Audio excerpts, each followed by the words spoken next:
Let's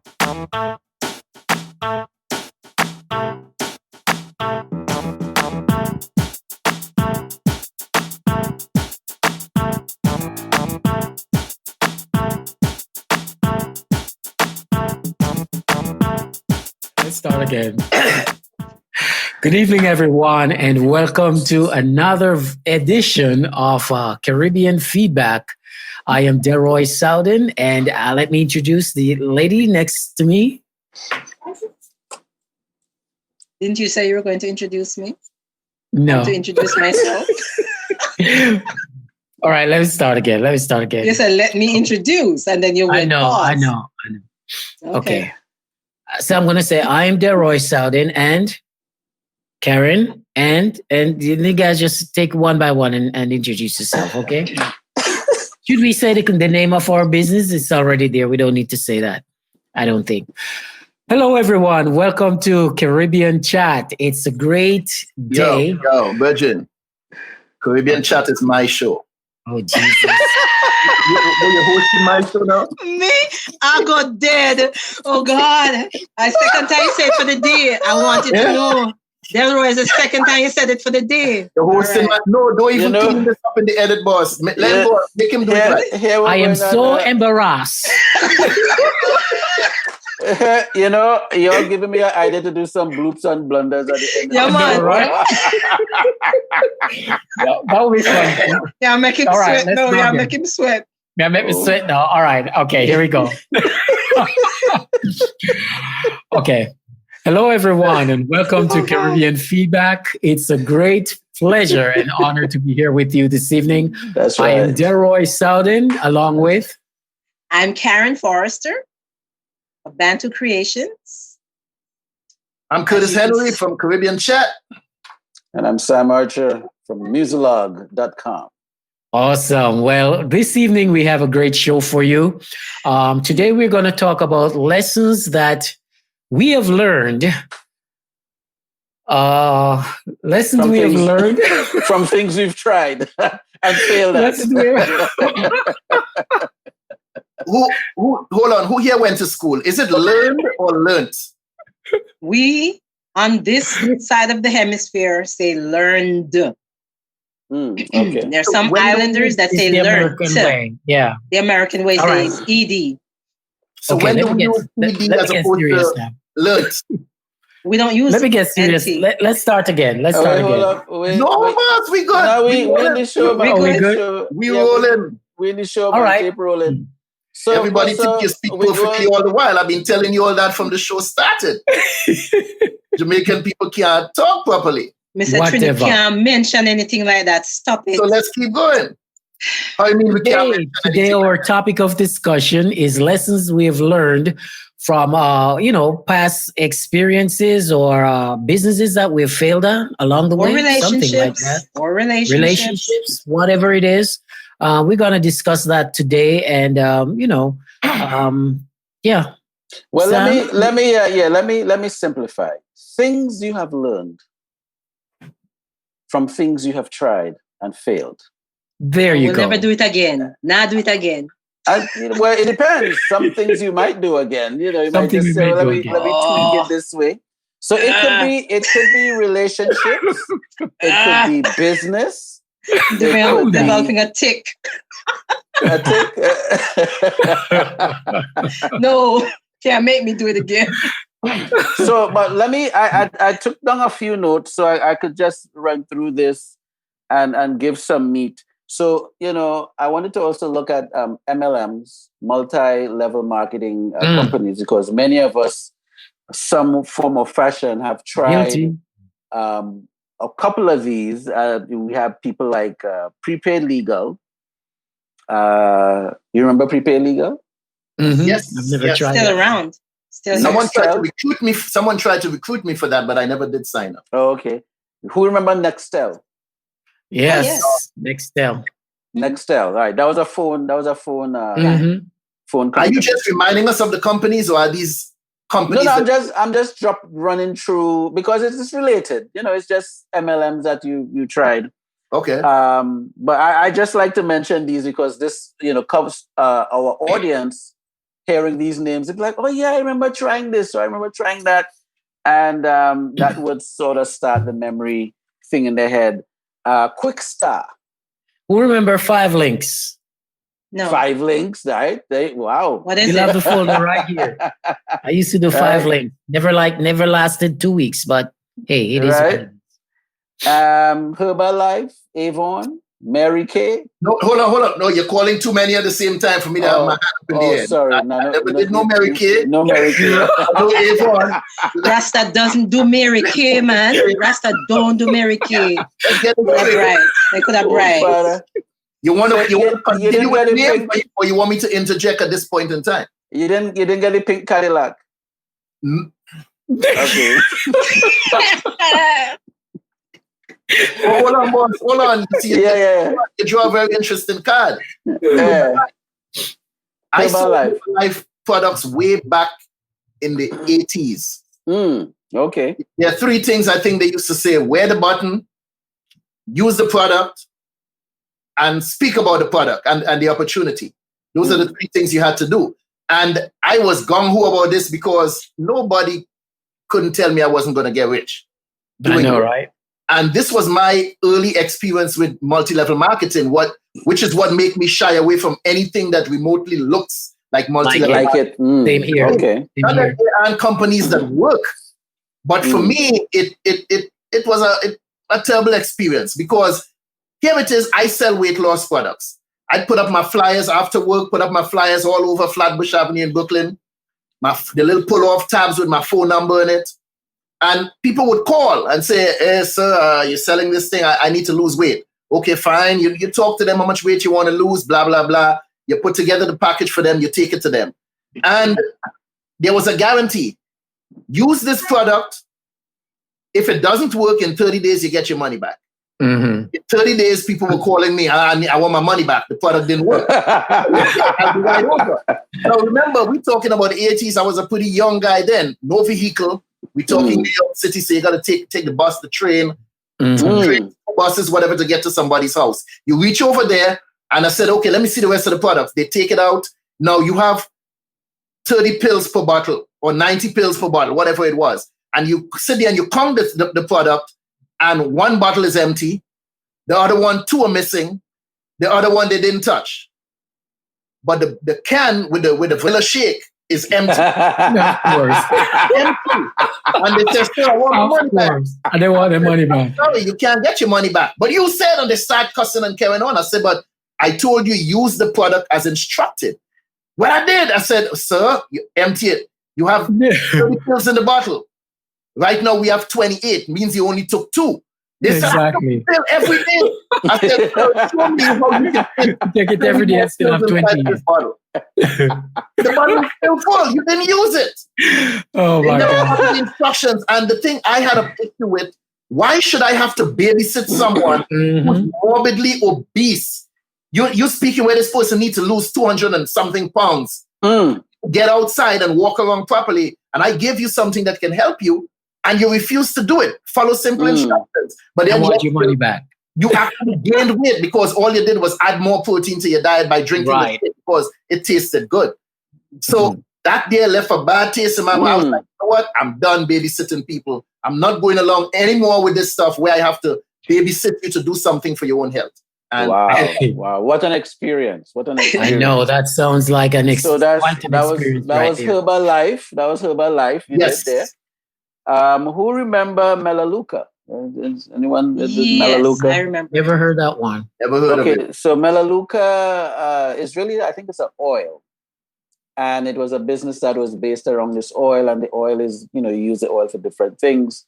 And of course, they attach a business infrastructure to it. In fact, all these MLM companies have some sort of a, go out and spread the word type thing. Yeah. And apparently it's the alternative to advertising. So instead of the companies taking out an advertising budget, that they would create this business to it. But that's just part of our conversation. What I want to share with you guys is one of the experiences I've had. And what I've learned was the one I entered into was selling black cake or rum cake. Oh. Was that a multi-level or was this a private venture? This was a private venture. Okay. Private venture. So I had this bright idea. I knew this bakery owners in the DC area, and I say, I could do this business. It wasn't like a nice idea. I said, if I do a website and such, I checked out the post office and said, all right, I count the cost and all of that, and created a website that was called Country, Lord Jesus, Caribbean Kitchen, but Caribbean spelled with a K. So it's CaribbeanKitchen.net or something like that. And I promoted that I was doing rum cake. And of course, people would buy these things or get them around Christmas time or, holiday time. You have these stuff. And I did make some sales. A couple of people bought. And after a while, it wasn't something that really left a bad taste in my mouth, but it was more of an experience as to if you're doing business, you have to count your costs. And it turned out that, I didn't consider a couple of things. One was the cultural association of how people would buy rum cake. Mm-hmm. So the folks that will buy the rum, okay, so for our audience, rum cake, fruit cake, and black cake is the same thing. Yeah. Right? Round about Christmas time, yeah. Right. So if I say I might use fruit cake and then say rum cake and then say black cake interchangeably, so don't get confused. But there was a cultural association to it. And one of the key things people would always ask me is, who making the cake? Is it you making the cake? Or if I, of course, I'm not the one making the cake. Mm-hmm. So I would have to disclose who would make the cake. And actually, in some cases, I would have to send a website link and say, hey, go to this website. This is the company I'm using that is going to make the cake for you. So one of the things I didn't consider was that the folks who buy black cake, they like to know who is making it. They won't eat black cake from any and everybody. Oh, okay. So that is one factor I didn't factor into the equation. So on one side, yeah, the business looked good.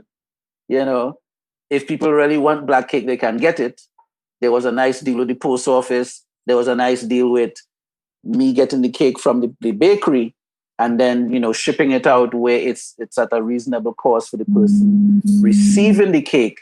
But I didn't consider the cultural connection as to what would resonate with folks who will buy the cake. And then the other thing was that another thing I didn't consider is that folks don't really, who are into black cake, they don't really buy black cake like that. They would get it because their grandmother make it Christmas time, Mm-hmm. or their mother make it Christmas time, so they end up getting one. Or, it's sort of like it's made and it's given Mm-hmm. around that time. So it's not, some people would buy, if you'd go to the bakery and buy it. But to say, all right, they're going to go online and order a black cake without knowing the baker. Without knowing the baker, without knowing all the other information, so that was just something that I ventured into. And I had to learn other factors within the equation that I would need to consider for the next time I jump into something like that. So I just wanted to share something like that. How successful were you? I will say I broke under even. Under even. Only Trini talk like that. That means you are still at a loss. You went belly up. It was okay, but it wasn't like a no loss. It wasn't like, well, nobody bought cake. People bought cake. But when you look at the overhead and then you look at the profit margin, wasn't there. The profit margin, it wasn't there. But the potential, let's say those other factors weren't there in the equation, the potential to make some good money was there. Mm-hmm. It's just that, if you don't eat a certain thing from everybody, why would you sell it on that platform? Right. Know your target demographics. No, there you go. There you go. We know. No, we know. I'm gonna edge in a little bit. You had asked me earlier, and all these thoughts came flashing back. The company that I was involved with for about 2 years, I believe, was Quest International, when they were trying to get their name out there, as you stated, that they use people to do their advertising rather than pay for TV, whatever. With Quest, it was I don't want to use the word pyramid, but I don't think I have a better term. Like you were responsible for paying a membership due, which was about $500. This is in New York. So we were earning the money. So it wasn't a real big issue. And then you had to bring in somewhere around, 15 people, 10, 15 people. So the person that you brought in would pay another $500, and that person was responsible for doing the same. And then you earned a percentage of what each person that you brought in earned. Now, all seems good and well until the people that you bring in aren't really doing well. Doing what? And they feel, and these are usually coworkers, colleagues, of all sorts, friends, family members that you try to get involved because you're thinking in the end, everyone can be, profitable. Right. But what they don't tell you is that when that person isn't able to make all these multiple meetings all over the city, but run by Quest, then they get sort of despondent. And then you feel responsible because you brought them into the company.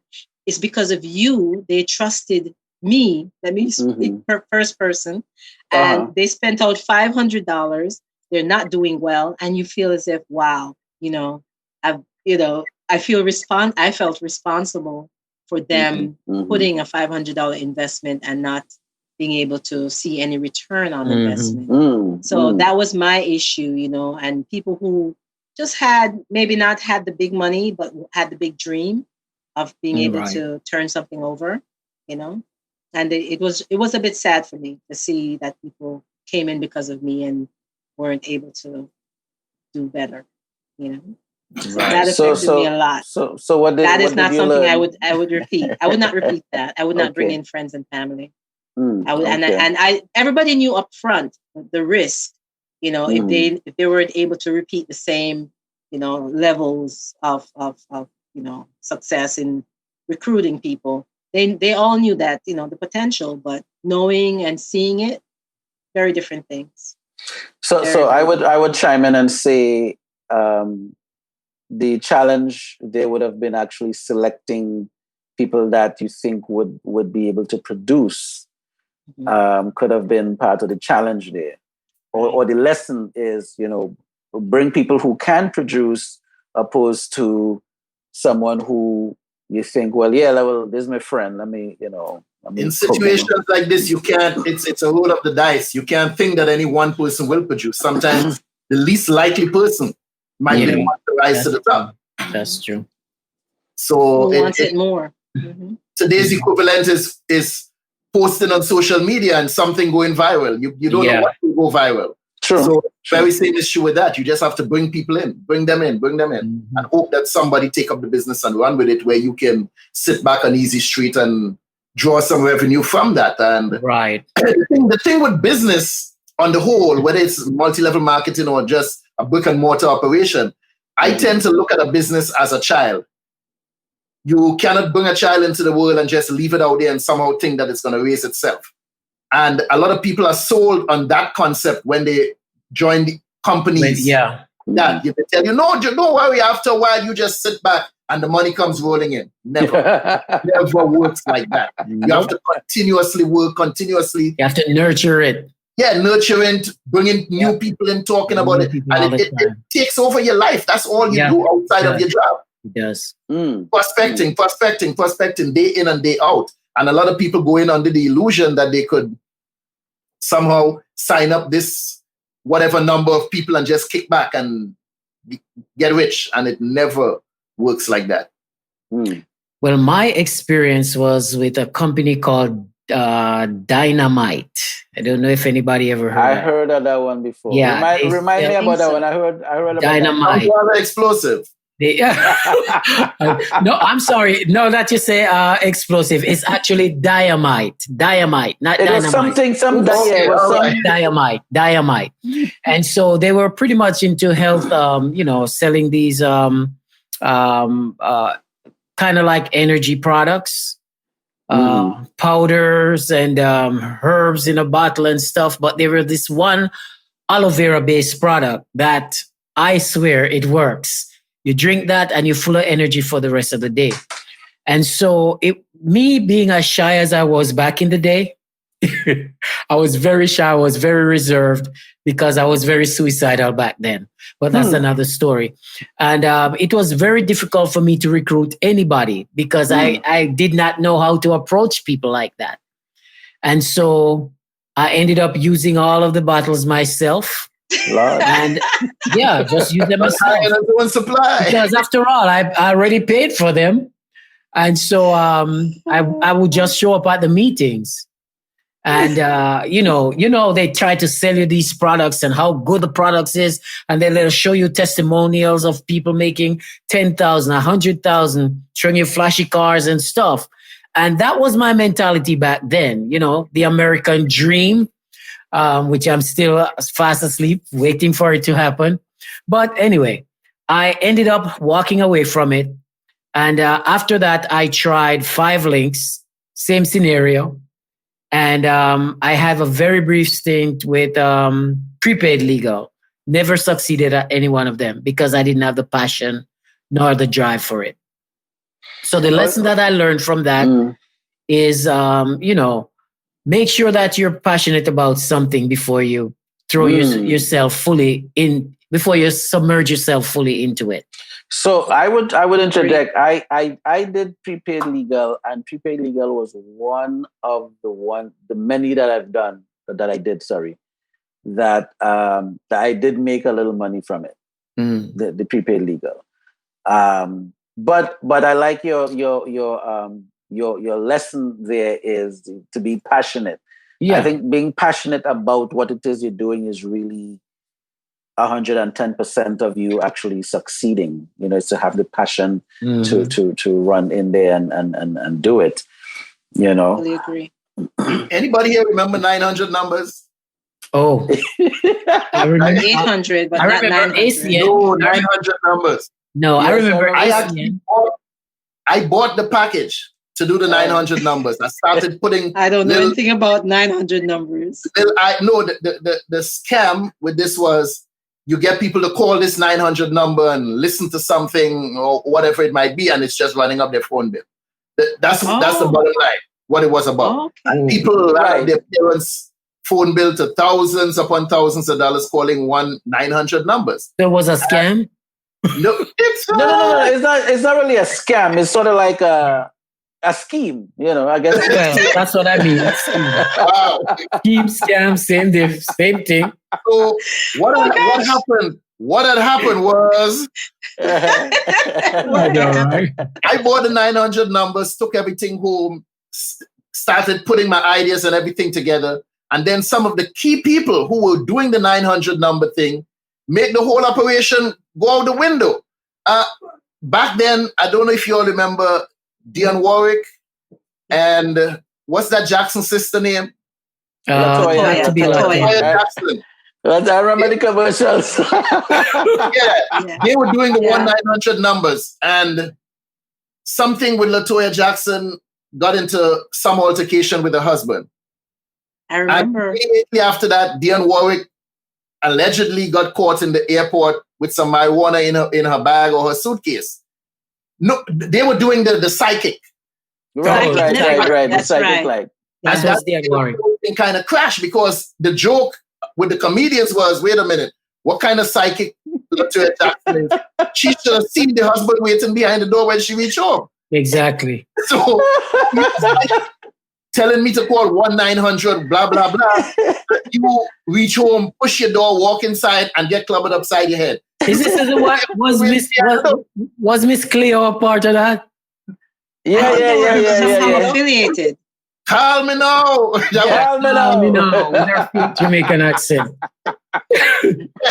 So these people who were doing this thing at the point in time, everybody sort of had the little mishaps. Mhm. When she got caught and the marijuana was in her bag, a suitcase, whatever, allegedly, she said, I don't know that wasn't there, but you're a psychic. You're supposed to know before you get off the plane. Hold on, customs waiting for me in the airport. Something, and these people, the whole industry just Oh, collapsed. no, it was a big joke. There I am holding on to my packets with 1-900 numbers and all this, the ploys that I put together. And that was the end of the industry. My $500 went down the drain. Wow. You remember the party line? Yeah. The party line was... How much money you spent on that, Sam? I didn't spend any money on that, but I remember seeing in the news that some people went on the party line and the bill was crazy. The phone bill was hectic. That scared me. I was like, okay. I could imagine my father opening that envelope like. Yeah, I also had a very brief stint with ACN also. ACN was like a telephone situation also. Okay. But there was ACN. Mm-hmm. ACN. Never heard of it. Wasn't Quest also affiliated with ACN? I believe so. I believe Yes. Quest. Mm-hmm. I believe. Mm-hmm. Yeah, I believe Quest. I think Quest was a different company, but they did like similar stuff. Are any of these companies that we discussed so far still in existence today, or most of them? Not all of them. Quest I think Quest may still be around, and I think is. ACN may still be around, if my memory serves me correctly. Well, the very last such thing I tried was this energy company. Go around walking up to people's door and pretty much trying to sell them, trying to get them to switch from their existing electrical supply company to another company. Which offer them fluorescent bulbs, bulbs with built-in cameras and stuff like that. Clap on, clap off. And I went with the guy. Yeah, I went with the guy who's supposed to be training me, and the tactic that he used and this lady to get her to buy, it took at least 3 hours for him to try to convince the woman. This was my first trip out with him. And after I see the stuff that he was literally trying to con the lady, at the end of it, I went home and I never returned. Because I'm not in the business of trying to cheat people like that. To me, it was like really trying to scam this woman. So let's take this a little more personal now. Those were the ones that other people tried to get us involved in. Mm-hmm. What about the ventures that we started for ourselves? That just never took off.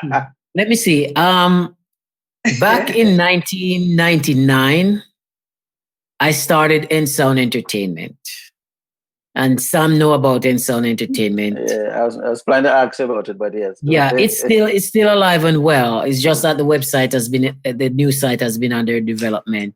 Mm-hmm. But I've struggled with that site. Huh? How long is under development? It's been under development for past 3 months now. Okay. Because the guy that developing it is in India. And so, the communications between me and him is when it's night, it's day. When it's day, it's night. When he's asleep, I'm awake. But I struggled with that. I initially started that as my record label because I was into music. I was making records at the time. Mm-hmm. And I remember having my very first radio airplay up in Boston. I traveled to Boston, was interviewed on 5 different radio stations. And then that kind of waked me up. I realized that, okay, I was an independent artist. Major radio wasn't taking me seriously. Nobody was taking me seriously. So pretty much I had to promote and market myself in order to get some level of attention. About that. And so I decided, you know what? If I was struggling so much, other people must have been struggling the same way. And so I turned my N-Sound Entertainment into a marketing and promotions company, along with the website, putting other people out there on the map and stuff like that. And it was successful. to the point where 2006 we did a music award show, which was also successful. To be honest with you, as much as the company appeared to be doing well on the surface, financially it wasn't. It was just the name. You know, people recognize and sound. People didn't know the face behind it because I'm the person who liked to do stuff behind the scenes. See the work, but you didn't have to see me. Unfortunately, when I did the music awards show, that flipped. And I felt that once people start to associate the face with a company, one of two things can happen, especially in our Black community. Either you stop doing business with them or they don't value what you're doing anymore. And that's what I felt I went through. People didn't value what I was doing anymore. Once the face started to appear. And so after the last music award show I did in Houston, because the first two was done in Newark, one was done in Atlanta, and the last one in Houston. The Houston one left a very bad taste in my mouth. And I just decided to stop doing the award show. And for the next few years, I sat it out. And that was when I ended up at Full Sail University. Yeah, because I realized that, you know what, I need some more skills. And so I don't know per se if I really failed at it. I just walked away from it.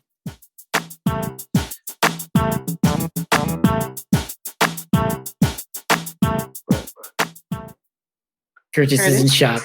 He's in shock. This is your moment to outline. I've done quite a few businesses over the years, over the 35 years I've been on this earth. Yeah, we know. 35 years? 35. That's a really nice number, man. They say if a person is delusional, leave him in his delusion. Don't try to deny the delusion.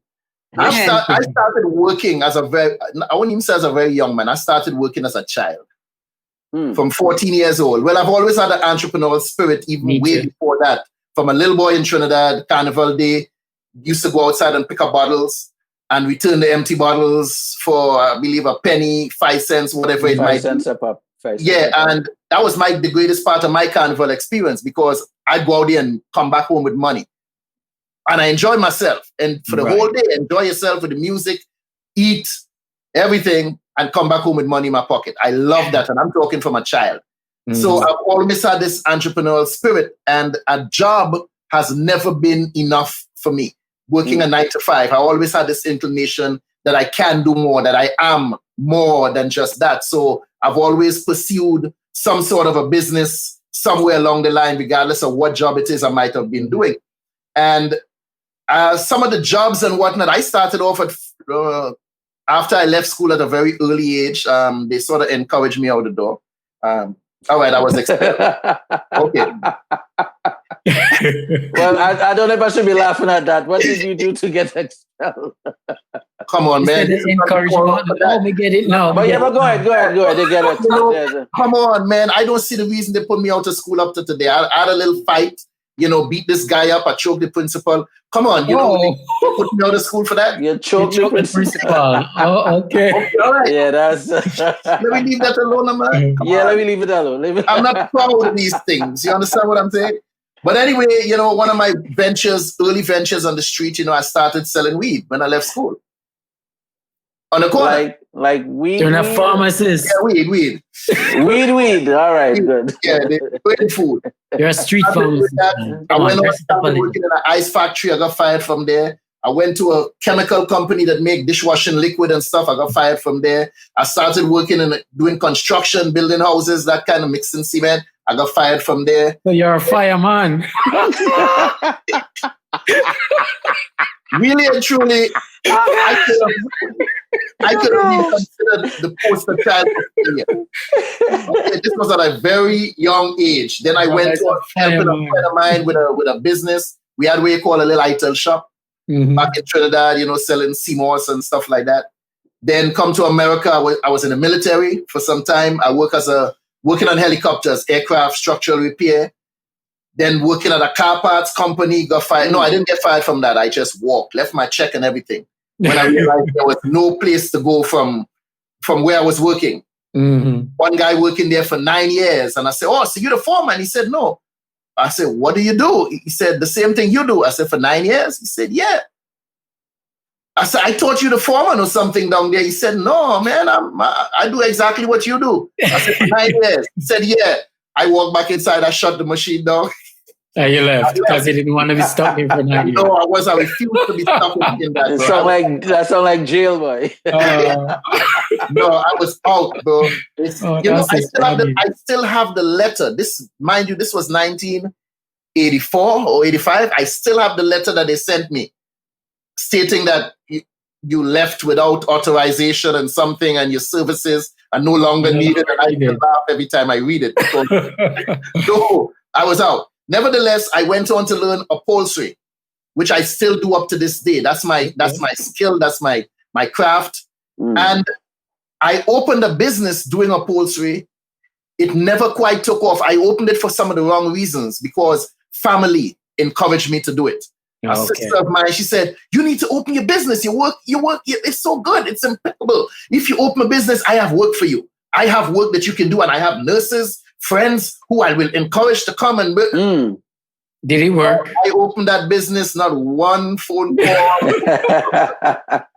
from my sister or any of her friends or extended family. Nothing.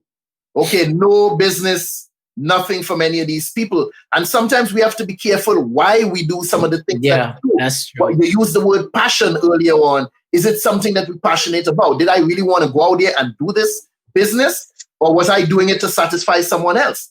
And it's the same mistake a lot of people make today, going to school, wanting to become a doctor or become an attorney because that's what daddy does, or that's what, their parents or somebody expect of them. And they go into these ventures and they end up not being happy, not being comfortable with whatever it is they do, and end up failing or walking away from it unhappy because they're doing it for the wrong reasons. Yeah. Well, I must say that I have been truly blessed to the point that everything that I've ever wanted to do as a child, I've actually done it. I wanted to be a singer. I did that. I wanted to be a radio DJ. I did that. You see, this whole video thing now is kind of new to me, but I realized that anything to do with media is my passion, and every day that I have to get up and go to a 9 to 5 is a struggle for me. But I realize I have to do that in order to finance my passion. And that's the only reason why I get up out of bed, go work for somebody else. Because when you're passionate about something, that's all you want to do.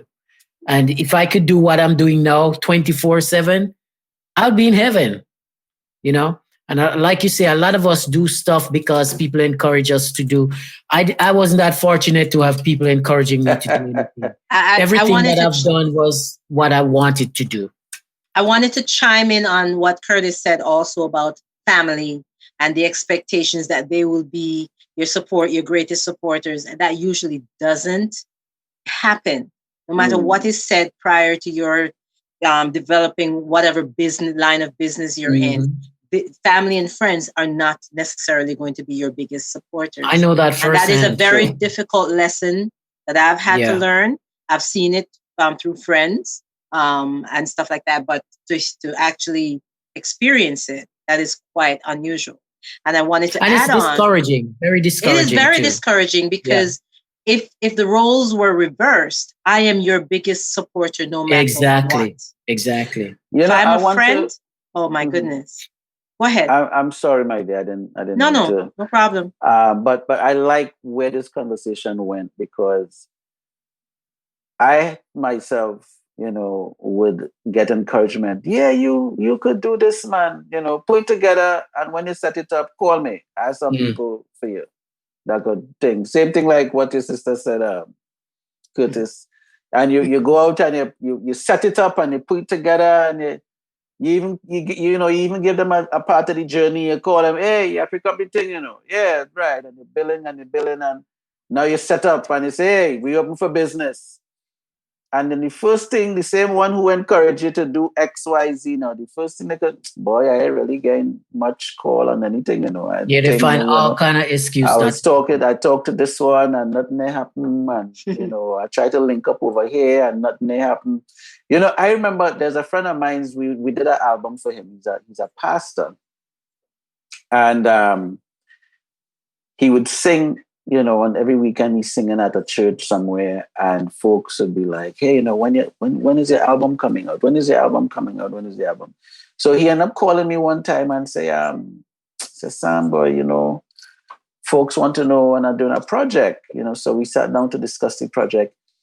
And I think I wouldn't say it's a mistake, but his approach was that he would do this album because of the folks he would sing to. Mm. And he did more of a conservative style of music. So we went and made a conservative style album. Sound nice, nice piano and strings and vocals and everything heavenly, harmoniously. And so he comes out with the album, and the same people who was like, well, when the thing coming out, when it coming out, they're like, yeah, next week. Next week. And next week never come. Next week. And then some people would be like, it sounds nice, but it's so boring. Oh, gosh. Or it sounds nice, but it sounds nice. Well, and the funny thing is that he can't run back in the studio and sing something fast right now. I mean, he created the album. He had CDs made. He went through a whole process to get to the end product. You come in, why you going to tell the guy, it's boy, get him on a sale now. Well, let me share an experience with you. Mm. When my first album had come out, I was really hustling with that album, mainly in the Adventist circles, because, hey, that's where my support was. Everybody know me from singing my heart out from Jamaica days, being on the radio there and everything. So, okay, I made my album, thought that it would have been embraced. This was my EP, my EP with 4 songs on it.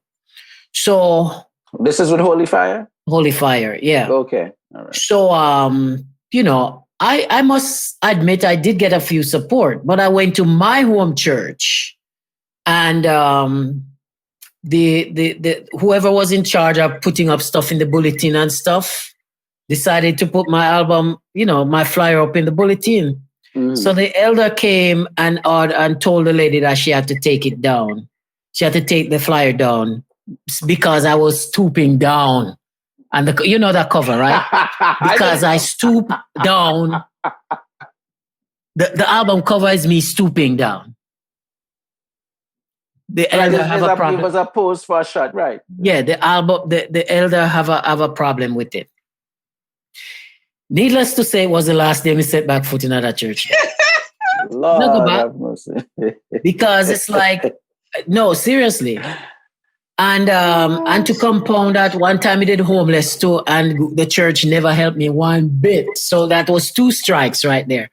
So, but the thing is, what I want to ask everyone, and maybe someone can help me in answering that. Why do you think we do not support each other's effort and applaud each other's effort? I mean, it seemed to be predominantly among us as Black folks. We have been conditioned, and I would love to blame it just on being in the United States. It's more it's not concrete here, but we have been conditioned to value that which is white, that which is different from us. We have not valued ourselves as people of color, as people who are absolutely stunningly gorgeous people. We have been taught for generations to value anything lighter, that we think it's better. One of the topics that we've discussed briefly coming up is colorism. That's coming up in the near future. We don't value ourselves. So how do we expect others to value us? Or how do we expect our own people to value us when they don't value themselves?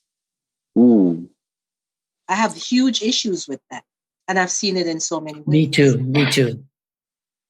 But So and even the MLMs we were talking about, other ethnicities will do well. Yes. With That's the true. MLMs, and then when we get to the when it's time for us to sell amongst ourselves, we do run into a lot of different issues. Mm-hmm. There is an assumption. selling. There's an assumption that we're criminals.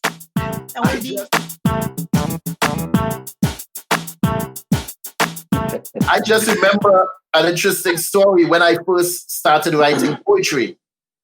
The first poem that I wrote, I printed it up on a sheet of let's say cardboard, yellow, and I put the red and green, saying it had that ice green and gold look to it, right? Poem called Life, and I put my picture on top, a nice picture with the locks out and everything, and I walked around. That time I was living on Utica and Church, and I would walk down Utica Avenue to Eastern Parkway, in and out of stores, and by the time leave the morning from Utica and Church, Sam, you would understand what I'm talking about, right? Yeah, I know. Utica to Eastern Parkway on one side of the street, and then turn around and walk back up the other side. And by the time I get back home, it will be dark. That's to tell you, I'm not sparing anybody that I cross paths with, or I'm ducking in and out of stores. And one guy, one day, he held it up and he looked at it. He said, "Where's this?" I said, it's a poem. He said, "Yeah, but what is this?" I said, "Some beautiful words of inspiration." What am I supposed to do with this? You want $1 for this? I supposed to buy this piece of thing here for $1? I said, "Yeah." I said, "Let me ask you something, Virgin. You have a girl?"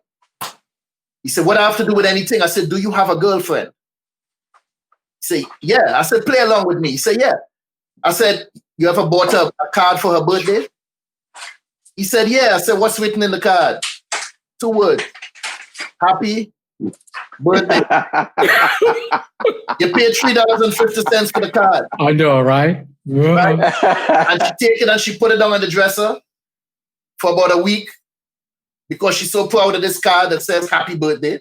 And she clean up, she make it up, she wipe, pick it up, she wipe. After a while, she fold that thing up, put it in a drawer. And forget about it. And that's it. I said, "You could put this in a frame and put it up on your wall. And trust me, every time you read it, you will get something new from it." The guy do so and he watched me. I said, "Thank you, bro. Give me my thing." And I walked out. He called me back. He said, "Yo, come. Give me 2. Wow.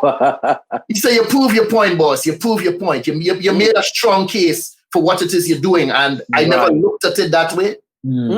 I never looked at it that way. I just figured you come in here hustling, trying to sell something for $1, and why should I buy it? Of course, I objected. But the thing is that crab in the barrel mentality. A lot of people look at us, and they said, "Oh, they assume stuff about you." Hold on. You think you're going to get rich off of me?" That no. too. Yeah. So what they do, they prefer to take the money to the people who are already rich. Mr. Macy, Madam J.C. Penney, and all the other people who are already rich. They will take the money and give it to them. But you, the black man, who's on the come up, they're not going to give you the money because they don't want to see you rise and leave them in the same position, on the same block, in the same apartment where you once were. They don't want to see you elevate and leave that community. That is so true. So but I like the fact that the gentleman actually pushed you to sell him. He wanted you to, he wasn't really bugging you, He really wanted you to sell him what it was you were selling. Like sell him the idea. Yeah, some people do that. Some people. That's what happened, but I don't know if that was his intention.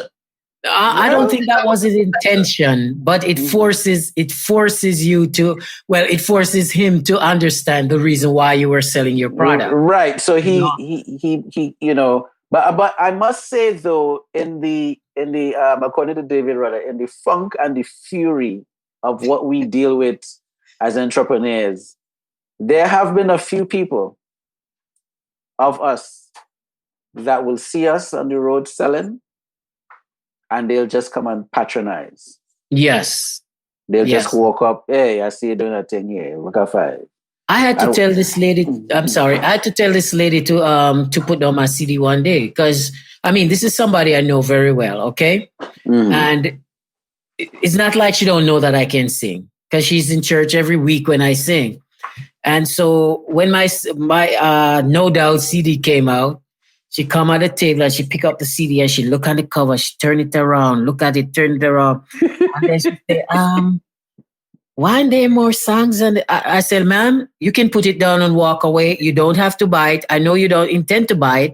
So please put it back on the table. You see what I'm saying? And because I'm like that. You see, why stand there and pretend as if you're interested and you know darn well you're not when you're blocking someone else from coming and patronizing? You see? So I become very notorious for telling people to put my product down and walk on. You know what I think? Not the best approach, but it works for me. I think what happens too is that sometimes the persons are shocked that you did something. Because, you know, we're not known, according to Karen, what she told us just now, that we look a certain way, we were perceived a certain way. So sometimes when we create something, when we write a book or you do an album or you write a poem and you do something that you brought it into a fixed medium, like you write your poem out and you put it on a piece of paper and you nice it up and you say, well, I'm selling this on the road. You write this? Yeah, you know what I mean? So it's a shock. You can't spell? Like, yeah. They can't write, you can't spell? But you know, the thing is, through that, I've also learned that support is important. Support is important. What we have to do. Yeah. You write that? Seriously, you write that? No, this is not mine. This is John Johnson. But but the thing is, support is so important. I mean, I've been in radio for many years, and the people that I know, like Courtney, Sam, and everything like that, I play their music all the time on the radio. But a lot of times they don't even realize that the way I get their music is that I purchase their music. I go in the store, I may go on the website or whatever, and I buy the music, and then I introduce it to my listening audience. Why? Because these are guys, they're my friends. And as opposed to just walking up to them and say, give me a CD and play on the radio, me go and me buy it. I support it. Same with MP3 files. You know, many people's MP3 files I buy just so that I could turn around and promote their product on the radio station. I didn't have to do that. You see, but I have learned at a very early stage doing what I do that support of each other is very important, because when it's your turn to do what you are doing, you expect that support also. True. And you cannot expect what you're not willing to give. Absolutely. Well, thank you for the support, my brother. You're welcome, my brother. Talk about support. I don't get somebody product and just put it up on the shelf to say that I have your CD, because I can guarantee you right now, if you were to put on Sam's Gospel According to Sam, I can sit there next to him and sing word for word of every song from the CD start until the CD finish, to the point where he might forget some lyrics of his own song, and I won't, because that's how many times I've listened. Listen. I have 3 albums and I cannot sing one song from beginning to end. It's like when I write them, was that before you went to the studio? No? Huh? You say you couldn't sing the song. That's before you go in the studio? No. Even to this day, I write the songs. You have to understand, when I was writing my songs, I was at a dark place. And so my lyrics would just flow naturally and everything like that. I will go into the studio and I record them, I make the product, and that's it. I just forget about it, especially if I'm not performing them. And to this day, I cannot sing one of my song on my album from beginning to end without reading the lyrics. I can't.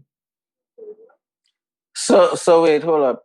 When you if you're preparing for a show, you'll learn your song. If I'm preparing for a show, I will learn the song, but I guarantee you, I'm also going to mess up somewhere in the lyrics. So I understand what you did. When you did the music, in a way, you were purging. Right, exactly. You were going through something and you wrote the material, so you expressed. That was like my outlet. It was It was an outlet. So it was therapeutic, but it may not have been fun. Exactly. So, or something you'd want to entertain. But I get it. I could relate to that. And it's funny because now I will go back and listen to some of my songs and I'm like, Dad, did I write that? Because listening to it, no, seriously, listening to it and how deep the lyrics are, I'm like, I cannot believe that I write that. You see?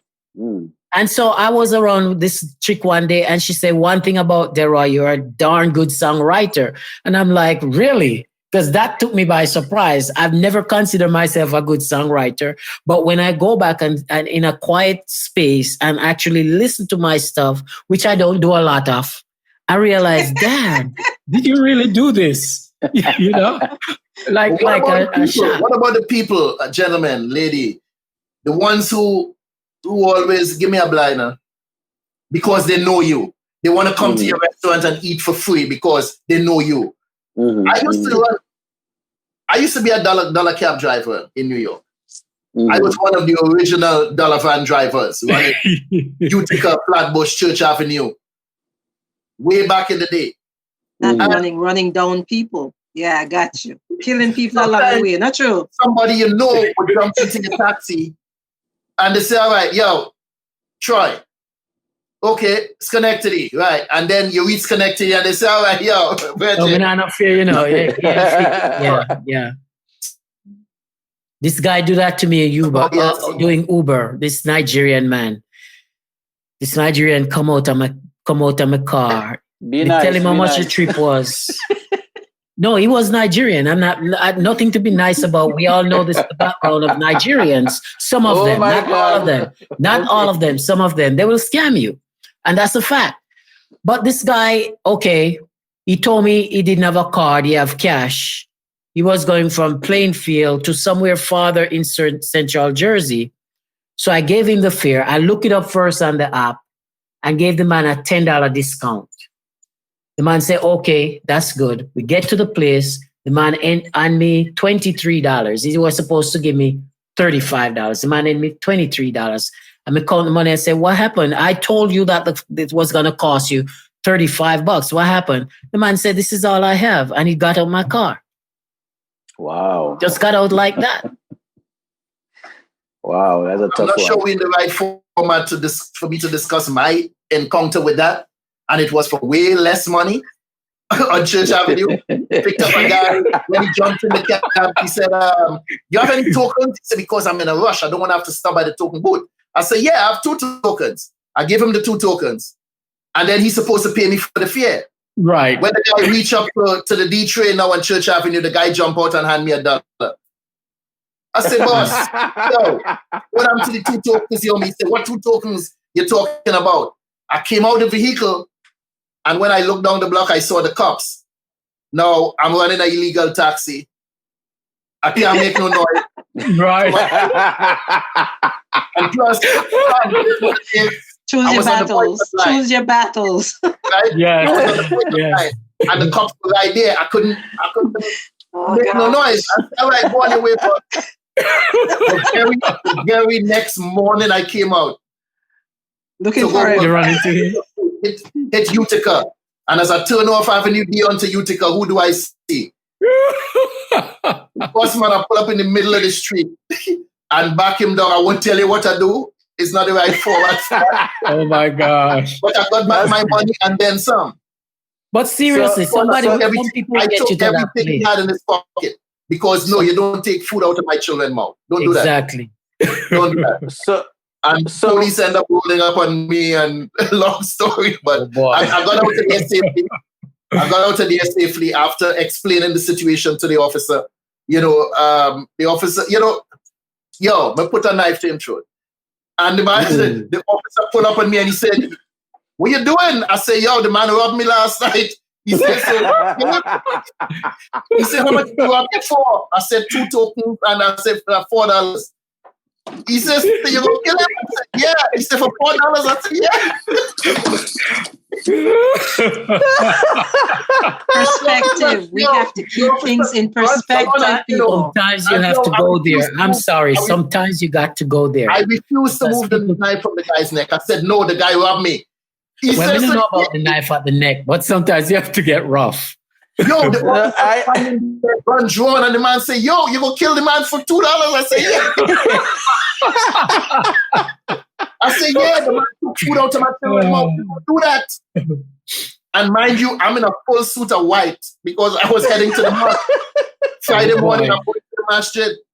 You were ready for your funeral. Wait, hold up. I am trying to imagine Curtis pulling out a knife. I know, right? It wasn't a regular knife, about this big. The handle had glass on it, and an eagle. A butcher knife. The eagle closed up. It's a full grip. When the officer took the knife from me, and then the guy started wheeling up in the officer's face. Long story short, he and the officer ended up in a tussle. The officer said, "You get out of here." I was too glad to leave. I asked him, I said, "Could I have my knife, please?" He looked at it. He said, "No, it's a shame because this is a beautiful knife. And look at the blade how it rusted." He said, "You can't get this back."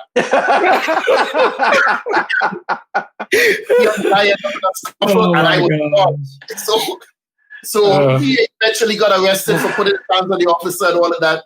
And I was out of there. But the bottom line is, people who try to get away, they look upon us as victims.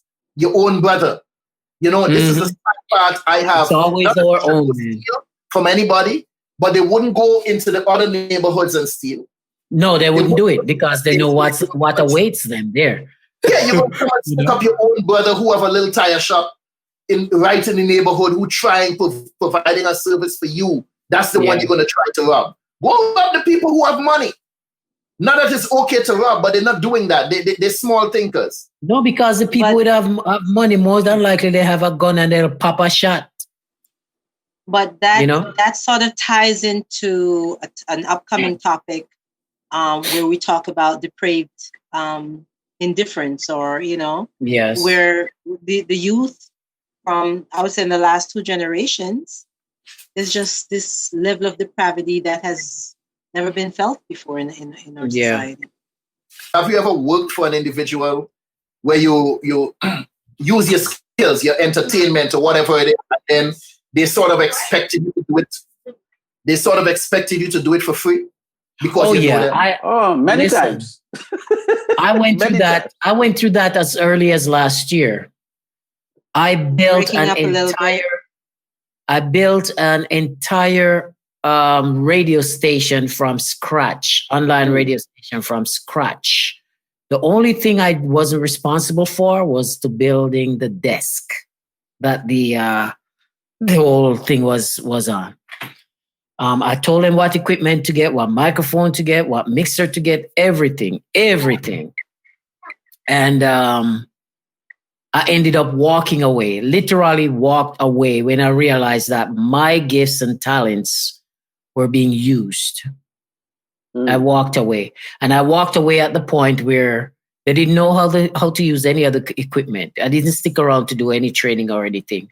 I literally left. That was it. That was the last time they saw me. Sam? Man, it's countless. It's countless to the point where, things were taken for granted that, I will do X, Y, Z, or it's something, whatever I do is probably so expensive anyway that if I'm going to do it, I'm doing it on a basis of a hookup, or is a love vibes, or is or some folks they will keep changing the arrangement, or keep changing the deal as you go, So things like these actually, or should I say, experiences like these help me to approach business differently and approach things I do a lot differently. Yeah. Than before. So a lot of these situations was a nice learning curve. I remember one of the most ridiculous requests I had in a lot of the ones that you do for free. And when I say do for free, it's not like I really did a lot for free, not expecting anything. But there was one brother one time living in Canada. Apparently he came to event in Brooklyn and I had performed, and he bought an album and went back to Canada and wanted to do an event. He wanted to do an event in Canada. So of course I'm taking for granted, well, I guess I took it for granted that, all right, he's talking about airfare, room and board, payment and all of that. And in the end, it was something in the park they were trying to do with the church was trying to do something in the park. And, I had to explain to him, I said, look, I say, you think I live around the corner? I say, go get a map. And I'm in Delaware. You're in, I think he was in Montreal or wherever he was. I said, look at where you are from where I am. How am I getting to you? And we had to go the common sense route, because I'm saying, well, if you're calling me from Canada to come, you're calling me in the States to come to Canada. First of all, I'm not driving there. It's going to be you flying me in. There's going to be hotel. You have to feed. Yep. Transportation to and from hotel and to and from where the event is going to be. Plus, you had to pay me on top of that. But he really believed that I was going to jump in a car and find just my drive way on. all the way up to wherever he was. I mean, really, this was like one of the most ridiculous one that I ever experienced, and is one of the top things I remember every time I think about these types of topics. that bears back to our last topic. People take kindness for weakness, and that you just have to set them straight, quick, fast, and in a hurry, so that they don't keep on trotting on your feelings. I don't know what he was thinking, but whatever he was thinking, he needed to go and reshape that. Reshape the whole situation. I did a fashion show in Brooklyn for a store owner. Did this fashion show. Now I modeled in the fashion show. I performed at the fashion show. I hosted the fashion show. And the following, I believe the show was, let's say, the Saturday or the Sunday. So the Monday, everyone gathered at the location for pay. And then he said, well, I never agreed to pay you anything.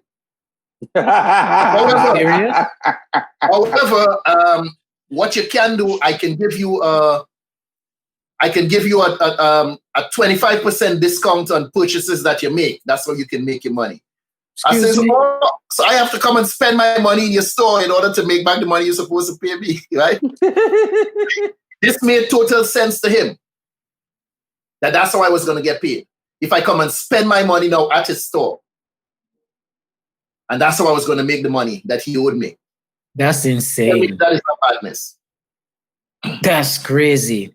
So, gentlemen, these are some of the pitfalls that we walk into sometimes with our eyes wide shut. Exactly. With our eyes wide shut, and we just don't take business. We don't treat business as business, especially when we work amongst each other. I've learned a lot over the years. I've learned that common courtesy and respect to each other. And it creates a lot of pitfalls for us as Black people. And my words, I think we just need to support one another. We need to go out there to the restaurants. You know somebody, go buy your food. Stop looking for handouts. If you really want to support somebody, support their business. Not just that you're a friend or you're a family and somehow think that you're supposed to get something free because they know you. Me and you cool, me and you go way back. No. Put your hand in your pocket, spend your money. And this is what I try to tell people. I ask the question, how long you go to that supermarket? 12 years. Have you ever gone there one day and say, Mr. Manager, I've been buying cereal here for 12 years. I think I should start getting the milk free. Or today, I should get the milk free because I've been buying cereal for 12 years. They will laugh you out of the establishment. It won't happen anywhere. And I don't know why people think it's supposed to happen with us. And you're the ones closest to us who's supposed to support our business. And these are some of the reasons why we fail. Because we don't treat business as business and because we don't support one another. Right. And we're always looking for a handout. We need to stop this foolishness, stop this madness, stick your hand in your pocket and support your fellow brother. I agree. That's my thoughts. All right. So, Karen, we're going to give you the final word before we close. Any final words, Karen? Final word? Not really a final word. I agree with everything that was said. I believe in supporting your own. I think you're quick to run to the nearest Asian restaurant that just opened. You know, sometimes the line is through the door on a Friday, Saturday evening. You know, be quick to support your own as well. You know what I mean? I think it's necessary, and I think that's the only way we'll build each other up. You know, and get a more respectful environment in this country. We learn to be supportive of each other. Awesome. And friends and family, thank you once again for watching Caribbean Feedback. Have yourself a great day, and we'll see you back here next week. Great show, guys. Great show. Great show. Great show.